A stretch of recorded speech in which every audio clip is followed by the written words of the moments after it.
everybody.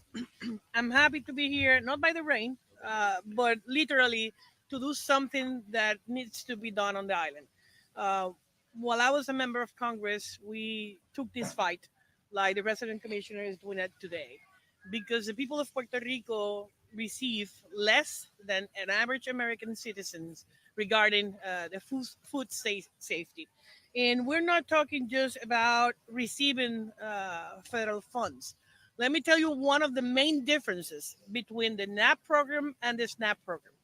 In the case of a disaster, and we're talking about floods, we're talking about earthquakes, hurricanes, or many other situations, we need to have a declaration of disaster being made by the president and then come here, approve a bill in the House, approve a bill in the Senate, and having the president to sign it in order to get the extra or supplemental money to address that disaster situation. If we were having the SNAP program, it will be automatically transferred to the people of Puerto Rico. And I was a witness of that situation when Hurricane Irma Maria struck the island many years ago. I needed to come here and actually receive and fight to get more resources to the island to people in need.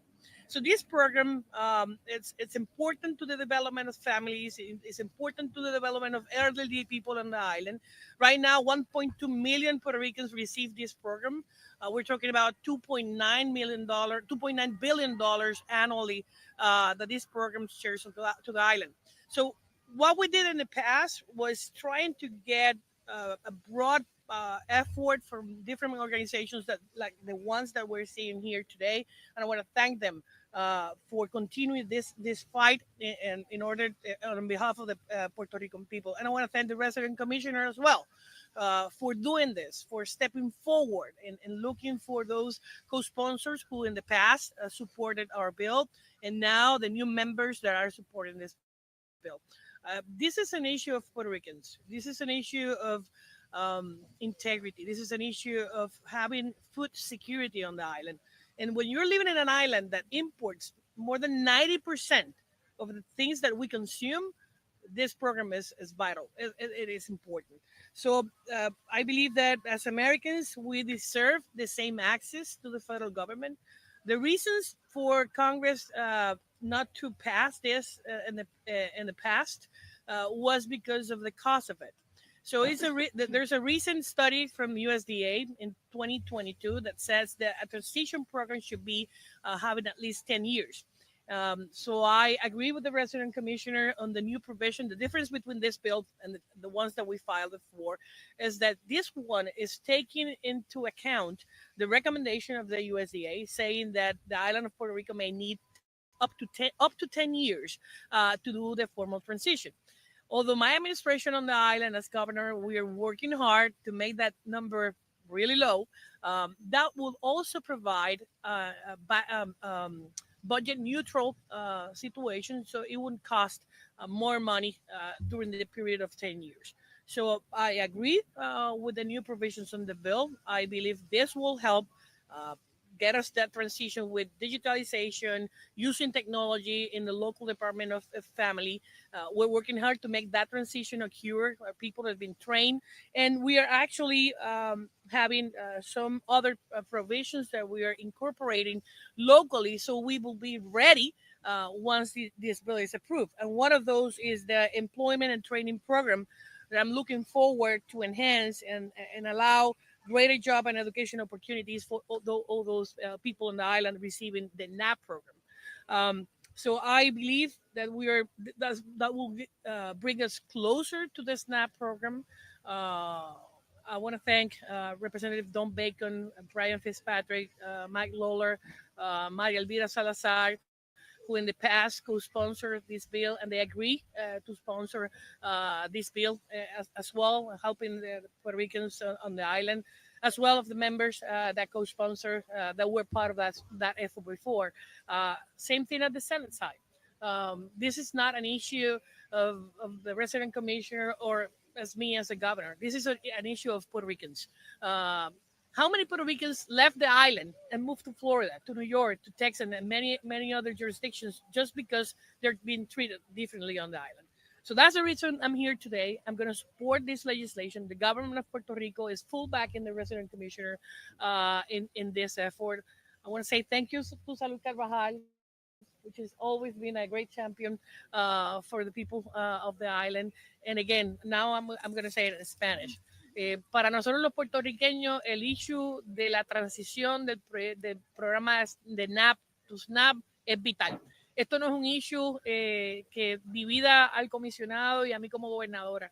Esto estuvo en la plataforma de gobierno de nuestro partido. Como comisionada residente que tuve el privilegio de representar a los puertorriqueños en la capital federal, continuamente radicamos este mismo proyecto. Y la única provisión que cambia y que estamos de acuerdo con el comisionado en este proyecto es que añade, en vez de 5 años, el periodo de transición del gobierno de Puerto Rico a este programa a 10 años, lo que permitiría una transición que sea de balance para el gobierno federal. El USDA en el 2022 emitió un informe haciendo una recomendación de que esto no le costaría más dinero en un periodo de 10 años al gobierno federal. Así que acogemos la recomendación porque esto va a hacer más posible que este proyecto se apruebe, pero yo no me voy a dormir a esperar los 10 años, ¿verdad? El gobierno de Puerto Rico ya está trabajando, incorporando tecnología, el programa de adiestramiento y trabajo para que nuestra gente pueda beneficiarse de este programa que solamente puede ser transferido a la isla mediante legislación.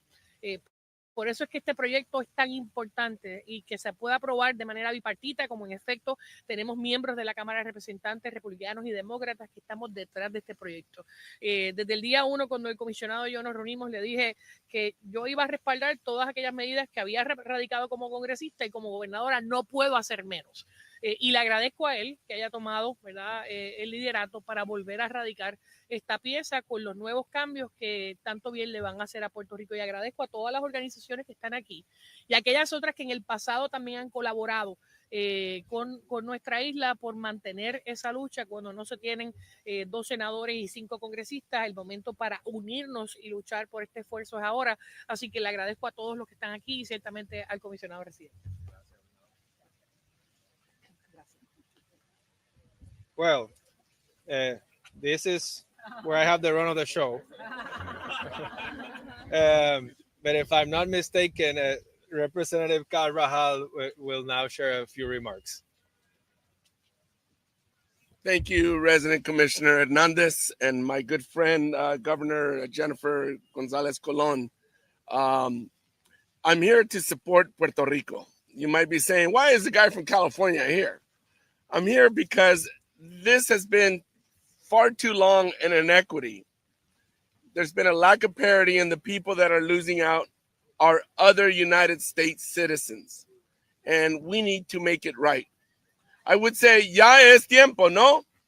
Vamos a decirles todos, ya es tiempo. Ya es tiempo. It's about time, and we need to do this as soon as possible. When you look at during disasters, as the governor said and the resident commissioner said, Puerto Rico gets shortchanged. And for far too long, we have not really acknowledged this by being just in the funding through SNAP. We need to go from NAP to SNAP, like we have for the rest of the country. And so I'm here to lend my support to the people of Puerto Rico, to my good friend, the governor and resident commissioner, to make sure that this gets over the finish line so that residents of Puerto Rico, citizens of the United States, can get their fair share that they're entitled to. Thank you very much. Thank you, Congressman Carvajal.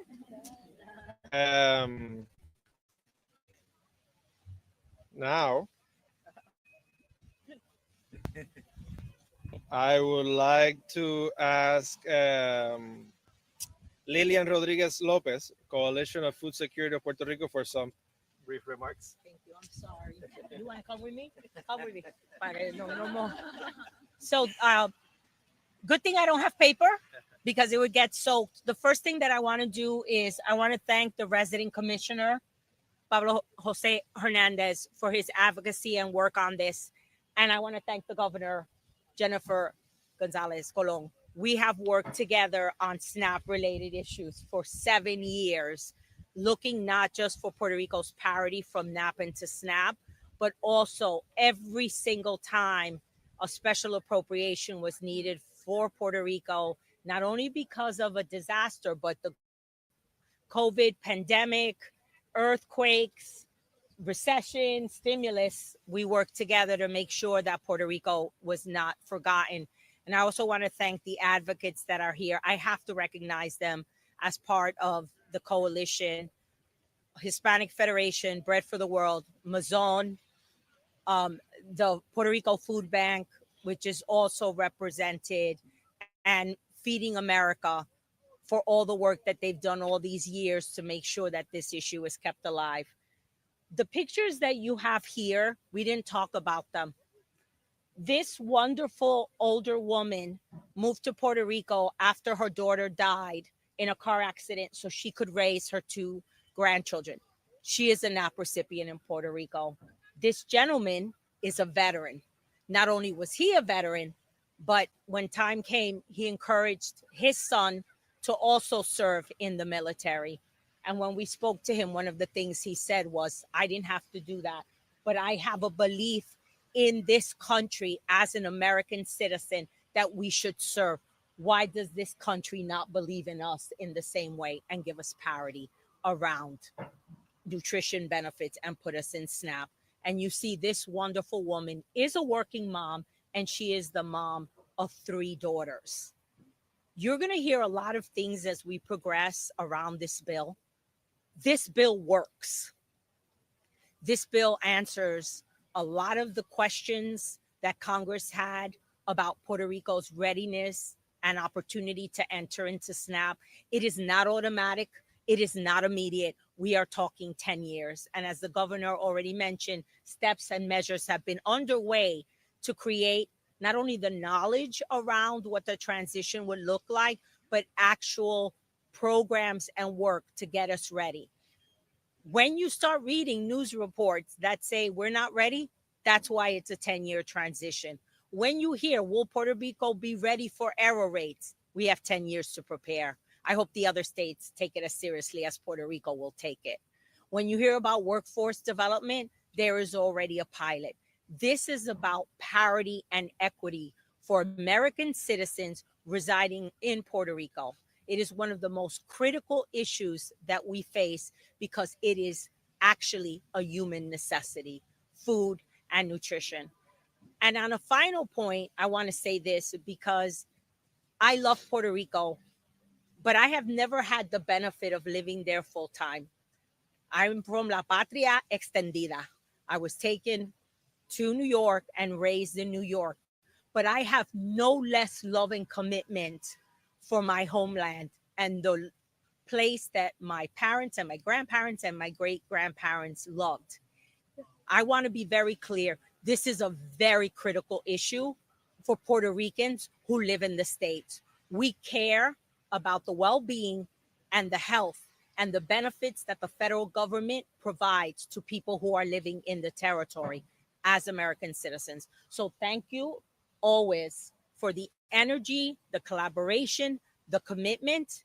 We can get this done in the skinny bill. And it is not only a good thing to do for the United States, it's the right thing to do for the United States. Thank you very much for this opportunity. Thank you, Lillian, and thank you for your passion and for your commitment. I would like to allow Father Enrique to speak as well. Well, I didn't know that we were going to bring the rain from Puerto Rico to DC. So, but it's a great providence that a wonderful coincidence that I'm here, because I'm here in the Congress also talking on behalf of Caritas. I am also the coordinator of Caritas the Southern Caribbean, to talk on behalf of all the countries in the Caribbean that have been affected by the cuts of USAID and other cuts, and how we can continue the help, wonderful help that Caritas in the Caribbean is bringing to all this beautiful area called the Caribbean. So I am the executive director of Caritas Puerto Rico, also Catholic Charities Puerto Rico. I've been for more than 18 years in this position. And I have to say, that I have seen the reality and the need for this law to be a reality at first hand, because I work every day with people who are in need, and they are not just the most poor and vulnerable. We have a lot of professionals that their salaries are not enough to have integral human development for them and their families. We have single mothers, a lot of single mothers that receive our help, that they need to have 3 or 4 works to help their children and their family. Also, some of them, they have the only thing that they can do is maybe some micro business, because they have children with autism and other types of disabilities that don't allow them to work and to be effective as other people, other professionals. So it's a reality, and I can tell it also by my own testimony. I am from a city that is called Guaynabo. People think that everybody in Guaynabo are wealthy, right? They call it sometimes Guaynabitos, but that's not the reality of everybody in Guaynabo. My father was unemployed for 3 years, even though he has a master's degree in accounting. And when I studied law, I am a lawyer before I was a priest. I had to take food stamps to study law because I didn't have enough money to have my dreams.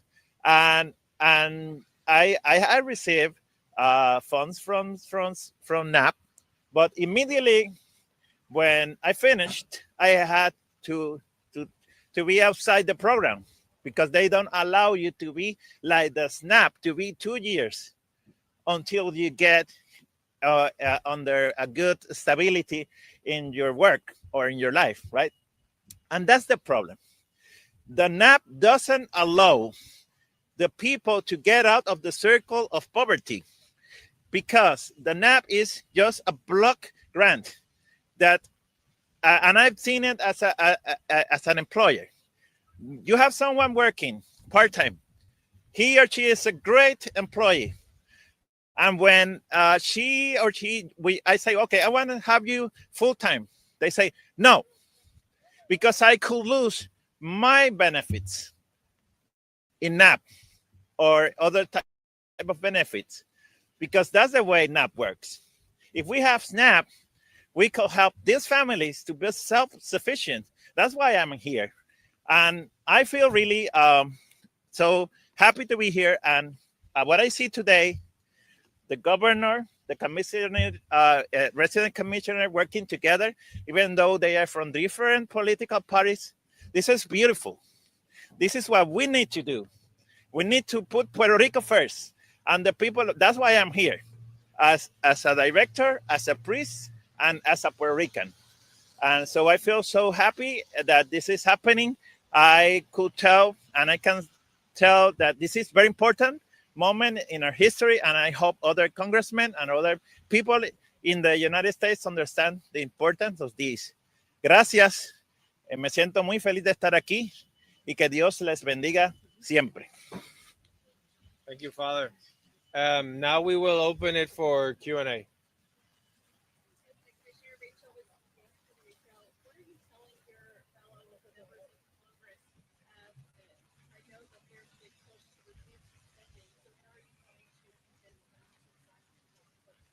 This bill is budget neutral because it contemplates a 10-year transition. Therefore, the scoring will be net zero.